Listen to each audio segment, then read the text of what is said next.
ನಮಸ್ತೆ ಚಾಮರಾಜನಗರ. ಈ ದಿನ ನಾವು ನಮ್ಮ ಚಾಮರಾಜನಗರದಲ್ಲಿ ನಮ್ಮ ಹಿಂದಿನ ಸಂಸ್ಕೃತಿ, ಭಾರತೀಯ ಸಂಸ್ಕೃತಿ ಪರಂಪರೆಯಿಂದ ಬಂದಿರುವಂತಹ ಸ್ವರ್ಣಬಿಂದು ಪ್ರಾಶನದ ಬಗ್ಗೆ ತಿಳಿಸ್ಕೊಡಲು ನಮ್ಮ ವೈದ್ಯಕೀಯ ವೃತ್ತಿಯಲ್ಲಿರುವಂತಹ ಆಯುರ್ವೇದಿಕ್ ಡಾಕ್ಟರ್ ಆದ ವರ್ಷಿಣಿ ವಿಜಯರವರು ಬಂದಿದ್ದಾರೆ. ವರ್ಷಿಣಿ ವಿಜಯರವರಿಗೆ ಹಸಿರು ಪಡೆಯಿಂದ ತುಂಬು ಹೃದಯದ ಸ್ವಾಗತ. ನಮಸ್ತೆ ಮ್ಯಾಮ್, ಇವತ್ತು ನಮ್ಮ ಭಾರತೀಯ ಸಂಸ್ಕೃತಿಯಲ್ಲಿ ತುಂಬಾ ವರ್ಷದಿಂದ ಹಿಂದಿನಿಂದಲೂ ನಾವು ನೋಡಿ ಬಂದಿರೋದು ಇದು ಸ್ವರ್ಣ ಬಿಂದು ಪ್ರಾಶನ ಅಂತ. ಇದ್ರ ಬಗ್ಗೆ ತಿಳಿಸ್ಕೊಡ್ತೀರಾ? ಇದು ಏನಕ್ಕೆ ಮಾಡಬೇಕು, ಇದರಿಂದ ಏನು ಯೂಸು, ಯಾವುದಕ್ಕೋಸ್ಕರ ಇದನ್ನ ಉಪಯೋಗಿಸ್ತಾ ಇದ್ದೀವಿ ಅಂತ? ಈಗ ಸ್ವರ್ಣ ಪ್ರಾಶನ ಅಂದರೆ ಏನು ಅಂತ ಫಸ್ಟ್ ತಿಳ್ಕೊಳ್ಳೋಣ. ಇದಕ್ಕೆ ಸ್ವರ್ಣ ಪ್ರಾಶನ ಅಂತ ಏನಕ್ಕೆ ಹೆಸರಿದ್ರಂದರೆ, ಇದರಲ್ಲಿ ನಾವು ಗೋಲ್ಡ್ ಭಸ್ಮ ಅಂದರೆ ಸ್ವರ್ಣ ಭಸ್ಮ ಪ್ಯೂರಿಫೈಡ್ ಫಾರ್ಮನ್ನು ಯೂಸ್ ಮಾಡ್ತೀವಿ. ಅದಕ್ಕೋಸ್ಕರ ಇದನ್ನು ಸ್ವರ್ಣ ಪ್ರಾಶನ ಅಂತ ಕರಿತೀವಿ. ಈಗ ಇದನ್ನು ಯಾಕೆ ಹಾಕಬೇಕು, ಇದರಿಂದ ಉಪಯೋಗ ಏನು, ಯಾವಾಗ ಹಾಕಬೇಕು? ಈಗ ಸ್ವರ್ಣ ಪ್ರಾಶನನ ನಾವು ಗೋಲ್ಡ್ ಭಸ್ಮ ಮತ್ತು ಹಲವಾರು ಪದಾರ್ಥಗಳು, ಈಗ ಬ್ರಾಹ್ಮಿ ಆಗಿರ್ಬೋದು, ವಚ ಆಗಿರ್ಬೋದು, ಅಶ್ವಗಂಧ, ಇದೆಲ್ಲ ಚೂರ್ಣನ ಯೂಸ್ ಮಾಡಿ ಇದನ್ನು ತುಪ್ಪ ಮತ್ತು ಜೇನುತುಪ್ಪದಿಂದ ಪ್ರಾಸೆಸ್ ಮಾಡ್ತೀವಿ. ಸುಮಾರು 9 ಗಂಟೆಗಳ ಕಾಲ ಕಂಟಿನ್ಯೂಸ್ ಆಗಿ ಇದನ್ನು ಮಾಡಬೇಕಾದ್ರೆ ಯಾವುದೇ ರೀತಿಯಾದ ಅಡೆತಡೆ ಇಲ್ಲದೆ ಒಂದೇ ಕಡೆ ಕೂತ್ಕೊಂಡು ಧನ್ವಂತರನ್ನು ಸ್ಮರಿಸುತ್ತಾ ನಾವು ಮಾಡೋಂಥದ್ದಿದ್ದು. 9 ಗಂಟೆಗಳ ಕಾಲ ಅದನ್ನು ಪ್ರಾಸೆಸ್ ಮಾಡಿದ್ಮೇಲೆ ಸೆಮಿ ಸಾಲಿಡ್ ಥರ ಒಂದು ಲಿಕ್ವಿಡ್ ನಮಗೆ ಸಿಗುತ್ತೆ. ಇದನ್ನು ನಾವು ಸ್ವರ್ಣಪ್ರಾಶನ ಅಂತ ಕರಿತೀವಿ. ಇದು ಮಕ್ಕಳಿಗೆ ಹಾಕೋಕ್ಕೆ ಸುಲಭ ಆಗಬೇಕು ಅಂತ ಡ್ರಾಪ್ಸ್ ಫಾರ್ಮಲ್ಲಿ ಮಾಡ್ಕೋತೀವಿ. ಇದರಿಂದ ಏನು ಉಪಯೋಗ ಅಂದರೆ, ಮಗುವಿನ ಜೀರ್ಣಶಕ್ತಿ ಹೆಚ್ಚಿಸುತ್ತೆ ಇದು, ಮತ್ತು ಮಗುವಿನ ದೇಹಬಲ ಕೂಡ ಹೆಚ್ಚಾಗುತ್ತೆ. ಮೋಸ್ಟ್ ಇಂಪಾರ್ಟೆಂಟ್ಲಿ ಇದಕ್ಕೆ ಹಾಕೋ ಎಲ್ಲ ಡ್ರಗ್ಸ್ ಕೂಡ ಮೆದುಳಿನ ಬೆಳವಣಿಗೆಗೆ ಉಪಯೋಗ ಆಗಿರೋದ್ರಿಂದ ಮಗುವಿನ ಮೆಮೊರಿ ಪವರ್ ಮತ್ತು ಕಾನ್ಸಂಟ್ರೇಷನ್ ಪವರು ಮೋಸ್ಟ್ ಇಂಪಾರ್ಟೆಂಟ್ಲಿ ಇದು ಹೆಚ್ಚಾಗುತ್ತೆ. ಇದನ್ನು ನಾವು ಪುಷ್ಯ ನಕ್ಷತ್ರದ ದಿನ ಹಾಕ್ತೀವಿ.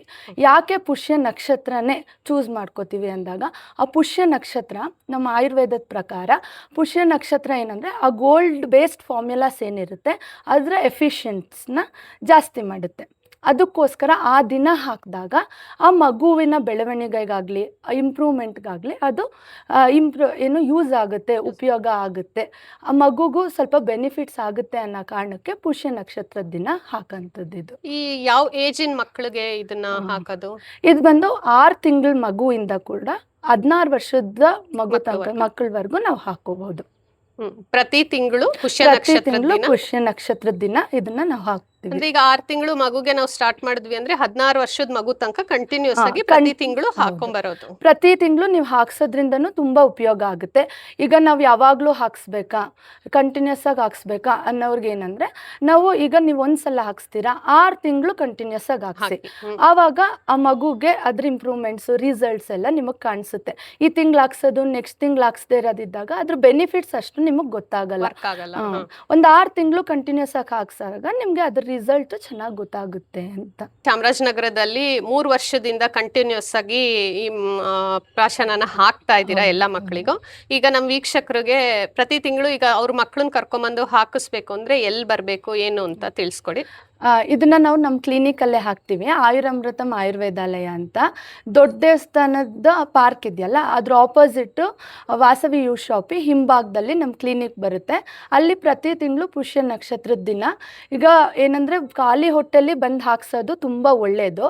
ಬೇಗ ಬರ್ತೀವಿ ಅನ್ನೋರಿಗೆ ನಾವು ಬೆಳಗ್ಗೆ ಬೇಗನೆ ಹಾಕ್ತೀವಿ, ಆಗಲ್ಲ ಅನ್ನೋರು 10 ಗಂಟೆಯಿಂದ 5 ಗಂಟೆ ಒಳಗೆ ಬಂದು ಹಾಕಿಸ್ಕೋಬಹುದು. ವೀಕ್ಷಕರೇ, ಈ ಒಂದು ಆಯುರಾಮೃತಂ ವೈದ್ಯಾಲಯದ ಫೋನ್ ನಂಬರ್ ಡೀಟೇಲ್ಸ್ನ ನಾವು ಡಿಸ್ಪ್ಲೇಲಿ ಹಾಕಿದ್ದೀವಿ. ನೀವು ಆ ಫೋನ್ ನಂಬರಿಗೆ ಎನಿ ಟೈಮ್ ಕಾಂಟ್ಯಾಕ್ಟ್ ಮಾಡಿ ನಿಮ್ಮ ಮಕ್ಕಳಿಗೆ ಪ್ರಾಶನನ ಹಾಕಿಸ್ಬೋದು. ನಮ್ಮ ಡಾಕ್ಟ್ರು ಎನಿ ಟೈಮ್ ನಿಮಗೆ ಅವೈಲಬಲ್ ಇದ್ದಾರೆ. ಬೆಳಿಗ್ಗೆಯಿಂದ ಸಂಜೆವರೆಗೆ ಎನಿ ಟೈಮ್ ನೀವು ಕಾಲ್ ಮಾಡಿ ಅದ್ರ ಬಗ್ಗೆ ಪೂರ್ತಿ ತಿಳ್ಕೊಬೋದು. ನಿಮ್ಮ ಆಯುರಾಮೃತಂ ವೈದ್ಯಾಲಯದಲ್ಲಿ ನಮ್ಮ ದೈನಂದಿನ ಚಟುವಟಿಕೆಗಳಿಗೆ ಯೂಸ್ ಆಗೋ ಅಂಥದ್ದು ಇನ್ನು ಆಯುರ್ವೇದಿಕ್ ಏನೇನು ಪ್ರಾಡಕ್ಟ್ಸು, ಏನೇನು ಮಾಡ್ತಾ ಇದ್ದೀರಾ, ಏನೇನು ಸಿಕ್ಕುತ್ತೆ ನಿಮ್ಮ ವೈದ್ಯಾಲಯದಲ್ಲಿ ಅಂತ ತಿಳಿಸ್ಕೊಡಿ. ಫಸ್ಟ್ಗೆ ನಾವು ಕನ್ಸಲ್ಟೇಷನ್ಸ್, ಎಲ್ಲ ರೀತಿ ಕನ್ಸಲ್ಟೇಷನ್ಸ್ ಮಾಡ್ತೀವಿ. ನೆಗಡಿ, ಕೆಮ್ಮು, ಮಂಡಿ ನೋವು, ಬೆನ್ನೋವು ಎಲ್ಲ ರೀತಿಗೂ ಕನ್ಸಲ್ಟೇಷನ್ಸ್ ಮಾಡ್ತೀನಿ. ಅದಲ್ಲದೆ ನಾನು ಡಿಪ್ಲೊಮಾ ಇನ್ ಆಯುರ್ವೇದಿಕ್ ಕಾಸ್ಮೆಟಾಲಜಿ ಮಾಡಿರೋದ್ರಿಂದ ನಮ್ಮದೇ ಆದಂಥ ಸುಮಾರು ನ್ಯಾಚುರಲ್ ಪ್ರಾಡಕ್ಟ್ಸ್ಗಳಿದ್ದಾವೆ. ಈಗ ಒಂದು ಸೋಪಲ್ಲಿ 3 ಥರ ಸೋಪ್ ಬರುತ್ತೆ. ಒಂದು ಥೆರಪಿಟಿಕ್ ಬೇಸ್ಡು ನಮಗೆ ವರ್ನಿಯಮ್ ಸೋಪ್ ಅಂತ ಮಾಡ್ತೀವಿ, ಅದು ಬಂದು ನಿಮಗೆ ಮೆಡಿಸಿನಲ್ ಪರ್ಪಸ್ಸು.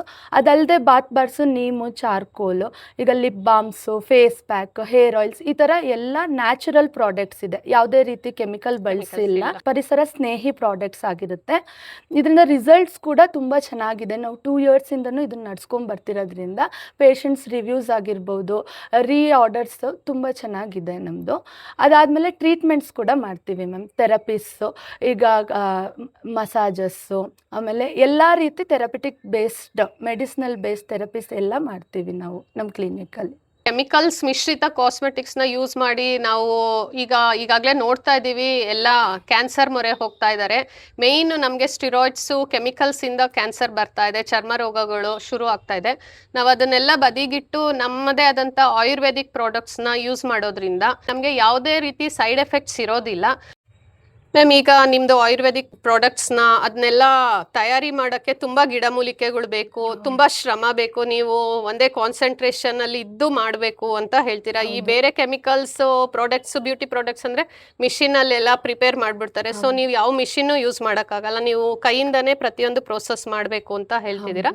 ಸೊ ಕಂಪ್ಯಾರಿಟಿವ್ಲಿ ಇದು ಕಾಸ್ಟ್ ಜಾಸ್ತಿ ಬೀಳುತ್ತಾ ಅಥವಾ ಎಲ್ಲ ಸಾರ್ವಜನಿಕರಿಗೆ ಕೈಗೆ ಎಟ್ಕುತ್ತಾ ಇದು? ಅದ್ರ ಬಗ್ಗೆ ತಿಳಿಸಿ. ಅಂದರೆ ಇವಾಗ ನಾವು ಕಾಸ್ಟ್ಲಿ ಅನ್ನೋಕ್ಕಿಂತ ನಮಗದು ಉಪಯೋಗನ ಇಲ್ಲ ನಮ್ಗೆ ಅದರಿಂದ ಒಳ್ಳೇದಾಗ್ತಿದ್ಯಾ ಅದನ್ನು ನಾವು ತಿಳ್ಕೊಬೇಕಾಗುತ್ತೆ.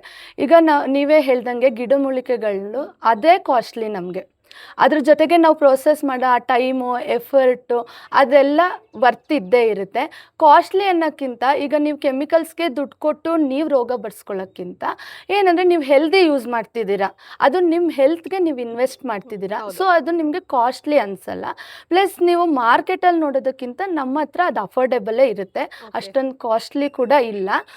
ಸಾರ್ವಜನಿಕರು ಈಗ ಕಾಮನ್ ಮ್ಯಾನ್ ಕೂಡ ಯೂಸ್ ಮಾಡ್ಬೋದು, ತಗೋಬಹುದು ನಮ್ಮ ಪ್ರಾಡಕ್ಟ್ಸ್ನ. ಈಗ ಪ್ರತಿಯೊಬ್ಬರು ಸಾರ್ವಜನಿಕರಿಗೆ, ಈಗ ನಮಗೇನೆ ಸಾರ್ವಜನಿಕರಿಗಿಂತ ನಮ್ಮ ದೈನಂದಿನ ಚಟುವಟಿಕೆಗಳಲ್ಲಿ ನಾವು ಏನನ್ನ ಫಾಲೋ ಮಾಡ್ಬೋದು ನಿಮ್ಮ ಆಯುರ್ವೇದಿಕ್ ಇದರಲ್ಲಿ ಅಂತ ತಿಳಿಸ್ಕೊಡಿ. ಬೇಸಿಕ್ ಈಸಿಯಾಗಿ ನಾವು ದೈನಂದಿನ ಚಟುವಟಿಕೆಗಳಲ್ಲಿ ಏನ್ ಮಾಡಬಹುದು? ಈಗ ನಮ್ಮ ಆಯುರ್ವೇದದಲ್ಲಿ ಫಸ್ಟ್ ಏಮಂದ್ರೆ ನಾವು ಸ್ವಸ್ಥಸ್ಯ ಸ್ವಸ್ಥ ರಕ್ಷಣಂ ಆತುರಸ್ಯ ವಿಕಾರ ಪ್ರಶಮನಂ ಚ ಅಂತೀವಿ. ಏನಂದರೆ ಈಗ ನಾವು ಹೆಲ್ದಿ ಇರೋ ಪರ್ಸನ್ನಲ್ಲಿ ಹೆಲ್ತ್ ನಾವು ಕಾಪಾಡ್ಕೋಬೇಕು. ಆಮೇಲೆ ಯಾರಿಗೆ ಆ ರೋಗ ಇದೆ, ಏನು ಸಿಂಪ್ಟಮ್ಸ್ ಇದೆ ಅದನ್ನು ನಾವು ಕಮ್ಮಿ ಮಾಡ್ಕೋಬೇಕು. ಫಸ್ಟು ರೋಗ ಬಂದಾಗ ನಾವು ಹೋಗಿ ಡಾಕ್ಟ್ರ್ ಹತ್ರ ಕೇಳೋಕ್ಕಿಂತ ನಾವೇ ಮನೇಲಿ ಹೆಲ್ದಿ ಇದ್ದಾಗ ನಾವು ಹೆಲ್ತ್ನ ಕಾಪಾಡ್ಕೊಳ್ಳೋಕ್ಕೆ ಏನೇನು ಬೇಕೋ ಅದನ್ನು ಮಾಡ್ಕೋತಾ ಹೋಗಬೇಕು. ಮೇಯ್ನಾಗಿ ನಮ್ದ್ರಲ್ಲಿ ಫಸ್ಟ್ ಹೇಳೋದು ಬ್ರಾಹ್ಮಿ ಮುಹೂರ್ತದಲ್ಲಿ ಎದ್ದೇಳಬೇಕು. ಬೆಳಿಗ್ಗೆ ಬೇಗ ಎದ್ದಾಗ ಆ ಸೂರ್ಯನ ಕಿರಣಗಳು, ಈಗ ಇಷ್ಟೊತ್ತಲ್ಲಂದರೆ ತುಂಬ ಬಿಸಿಲಾಗಿರುತ್ತೆ, ಆ ಕಿರಣಗಳಿಗಿಂತ ನಮಗೆ ಬೆಳಗ್ಗೆ ಆ ಟೈಮ್ನ ಕಿರಣಗಳು ಬಿದ್ದಾಗ ಬಾಡಿಗೆ ಹೆಲ್ತು. ಅದಾದಮೇಲೆ ಏನಂದರೆ ಡೈಲಿ ಒಂದು ವಾಕಿಂಗು ಇಲ್ಲ simple exercise must and should. ಈಗ ನಾವು ಏನೇ ತಿಂದ್ರೂ ಅಟ್ಲೀಸ್ಟ್ ಒಂದು 100 ಸ್ಟೆಪ್ಸು, ತುಂಬ ಬ್ರಿಸ್ಕ್ ಆಗಲ್ಲ, ಒಂದು ಮೀಡಿಯಮ್ ಸ್ಪೀಡಲ್ಲಿ ಮಾಡಿದಾಗ ನಾವು ತಿಂದಿರೋ ಅಂಥ ಊಟ ಇಲ್ಲ ಏನಿದೆ ಜೀರ್ಣ ಆಗುತ್ತೆ. ಇಲ್ಲ ಅಂದರೆ ಏನಾಗುತ್ತೆ, ನಾವು ತಿಂದ ತಕ್ಷಣ ಕೂತ್ಕೊಂಡಾಗ ಡೈಜೆಷನ್ ಪ್ರೊಸೆಸ್ಸು ಸ್ಲೋ ಆಗುತ್ತೆ. ಆಮೇಲೆ ಪ್ರತಿಯೊಬ್ಬರು ಕೂಡ ಇದನ್ನು ಫಾಲೋ ಮಾಡಬೇಕು. ಅಟ್ಲೀಸ್ಟ್ ವೀಕ್ಲಿ 2 ಅಥವಾ ಥ್ರೈಸ್ ನಿಮ್ಮ ಬಾಡಿಗೆ ಮಸಾಜ್ ಮಾಡ್ಕೊಳ್ಳೋದು. ಸಿಂಪಲ್ಲಾಗಿ ಮನೇಲಿ ಯಾವ ಎಣ್ಣೆ ಇರುತ್ತೆ ಅದರಿಂದ ಅಭ್ಯಂಜನ ಅಂತ ನಾವು ಕರಿತೀವಿ. ನಾವು ಮಸಾಜ್ ಮಾಡ್ಕೊಂಡಾಗ ಏನಾಗುತ್ತೆ, ನಮ್ಮ ಬಾಡಿಲಿರೋ ಮಸಲ್ಸು, ನಾವು ಯಾವುದೋ ವರ್ಕ್ ಪ್ರೆಷರಲ್ಲಿ ಏನೋ ಸ್ಟ್ರೆಸ್ ಆಗಿರುತ್ತೆ ಇಲ್ಲ ಸ್ಟಿಫ್ ಆಗಿರುತ್ತೆ ಮಸಲ್ಸು, ಅದೊಂದು ರಿಲ್ಯಾಕ್ಸ್ ಆಗುತ್ತೆ ನಿಮಗೆ. ಸೊ ಪ್ರತಿಯೊಬ್ಬರು ಕೂಡ ಈ ಅಭ್ಯಂಗ, ಈಗ ಏನಂದರೆ ಈ ಡೋರ್ ಹಿಂಜು ಸದ್ದು ಬಂದಾಗ ನೀವು ಆಯಿಲ್ ಹಾಕಿದಾಗ ಇದಾಗುತ್ತೆ. ಸೊ ಪ್ರತಿಯೊಂದು ಜಾಯಿಂಟ್ಸ್ಗೂ ನಿಮಗೆ ಆಯಿಲ್ ಬಿದ್ದಾಗ ಅದು ಫ್ರೀಯಾಗಿ ಮೂವ್ ಆಗುತ್ತೆ. ಅದಕ್ಕೋಸ್ಕರ ನೀವೇನೋ ಒಂದು ಅಭ್ಯಂಗ ಮಾಡೋದು. ಊಟ ತಿಂಡಿನ ನೀವು ನಮ್ಗೆ ವರ್ಕ್ ಇದೆ ನಮಗಿದಿದೆ ಅಂದ್ಬಿಟ್ಟು ತುಂಬ ಇದು ಮಾಡೋಕ್ಕಿಂತ ನಾವು ತಿನ್ನೋಕ್ಕಾಗಲ್ಲ, ಬೇಡ, ನಿಮ್ಗೆ ಆ ಟೈಮಲ್ಲಿ ಏನು ಸಿಗುತ್ತೆ, ಒಂದು ಬಾಕ್ಸಲ್ಲಿ ಒಂದು ಫ್ರೂಟ್ಸು, ವರ್ಕ್ ಪ್ರೆಷರ್ ಇರೋರು ಮನೆಗೆ ತೊಗೊಂಡು ಹೋಗ್ಬೋದು. ಏನಾದರೂ ಒಂದು ಆ ಟೈಮಿಗೆ ಒಂದು ಸ್ವಲ್ಪ ತಿನ್ನೋದು, ಆನ್ ಟೈಮ್ ಊಟ ತಿಂಡಿ ಮಾಡಬೇಕು ಅಂತ. ಈಗ ನೀವು ತುಂಬ ಹೊತ್ತಾದಾಗ ಏನಾಗುತ್ತೆ, ಗ್ಯಾಸ್ಟ್ರಿಕ್ ಜ್ಯೂಸಸ್ ಸೆಕ್ರೇಟ್ ಆಗಿರುತ್ತೆ, ನೀವು ಖಾರನೋ ಏನೋ ತಿಂದಾಗ ಗ್ಯಾಸ್ಟ್ರೈಟಿಸ್ ಶುರು ಆಗುತ್ತೆ. ಸೊ ಊಟ ಮಾಡೋಕ್ಕೆ ಮುಂಚೆ ಪ್ರತಿಯೊಬ್ಬರು ಒಂದು ಸ್ವಲ್ಪ ಸಿಪ್ ಆಫ್ ವಾಟರ್ನ ಕುಡಿದು ನೆಕ್ಸ್ಟ್ ಊಟ ಮಾಡಿದಾಗ ಏನು ಗ್ಯಾಸ್ಟ್ರಿಕ್ ಜ್ಯೂಸಸ್ ಸೆಕ್ರೇಟ್ ಆಗಿರುತ್ತೆ ಅದನ್ನು ಅಗ್ನಿಶಮನ ಅಂತ ಹೇಳ್ತೀವಿ ನಮ್ಮದ್ರಲ್ಲಿ. ಅವಾಗೇನಾಗುತ್ತೆ, ನಿಮಗೆ ಗ್ಯಾಸ್ಟ್ರೈಟಿಸ್ ಆಗಲಿ ಏನೂ ಬರಲ್ಲ.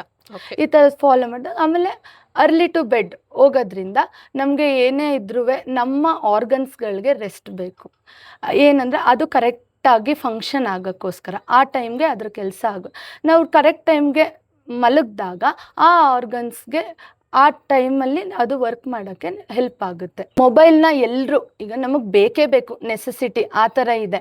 ಮೊಬೈಲ್ ಯೂಸ್ ಮಾಡಿ, ಎಷ್ಟು ಬೇಕು ಮಾಡಿ. ಈಗ ಕೆಲವ್ರಿಗೆ ಅದರಲ್ಲೇ ವರ್ಕ್ ಇರುತ್ತೆ. ನಾವು ಮಲಗಬೇಕಾದ್ರೆ ಮೊಬೈಲ್ನ ಒಂದು ಸ್ವಲ್ಪ ಹೊತ್ತು ಮುಂಚೆ, ಅಟ್ಲೀಸ್ಟ್ 1 hour ಮುಂಚೆ ಮೊಬೈಲ್ನ ಪಕ್ಕಕ್ಕಿಟ್ಟು ಫ್ಯಾಮಿಲಿ ಜೊತೆ ಟೈಮ್ ಸ್ಪೆಂಡ್ ಮಾಡಿ ಮಲಗಿದಾಗ ನಮಗೆ ನಿದ್ದೆನೂ ಕೂಡ ಚೆನ್ನಾಗಿ ಬರುತ್ತೆ. ಪ್ಲಸ್ ಏನಂದರೆ ಯಾವಾಗಲೂ ಕೂಡ ಒಂದು ತಿಳ್ಕೊಳ್ಳಿ, ಮೊಬೈಲ್ನ ನಮ್ಮ ಹತ್ರ ಇಟ್ಕೊಂಡು ನಾವು ಮಲಗಬಾರ್ದು. ಯಾಕೆಂದರೆ ಅದ್ರ ರೇಡಿಯೇಷನ್ಸ್ ಬಂದು ಬ್ರೈನ್ಗೆ ಎಫೆಕ್ಟ್ ಆಗುತ್ತೆ. ಮೋರ್ ಓವರ್ ನಮಗೆ ಮಕ್ಕಳಲ್ಲಿ ತುಂಬ ಇದು ಇವಾಗ ಕಾಣಿಸ್ತಿದೆ.